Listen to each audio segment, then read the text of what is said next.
भारतीय जनता पार्टीच्या वतीने येवदा येथे राजमाता अहिल्यादेवी होळकर यांच्या जयंतीनिमित्त प्रतिमेचे पूजन व हार अर्पण करून अभिवादन करण्यात आले।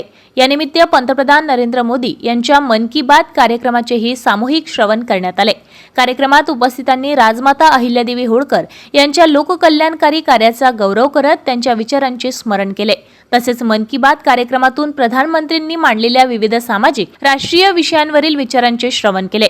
यावेळी ओमप्रकाश शर्मा, संजय वाघमारे, चंदूभाऊ रघुवंशी, नितीन बडे, नकुल सोनटक्के, मयूर वांदे, पिंटूभाऊ आसरे, अभिजित कराडे, दिलीप दवंडे, अमोल कवळे आदी मान्यवर उपस्थित होते। भारतीय जनता पार्टीच्या वतीने या कार्यक्रमाचे आयोजन करण्यात आले होते।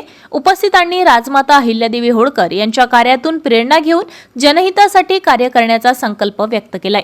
ताज्या घडामोडी आणि आपल्या शहरातील बातम्या बघण्यासाठी नंबर 1 न्यूज चॅनलला सबस्क्राइब करा, शेअर करा, आपल्या प्रतिक्रिया कमेंट बॉक्स मध्ये द्या।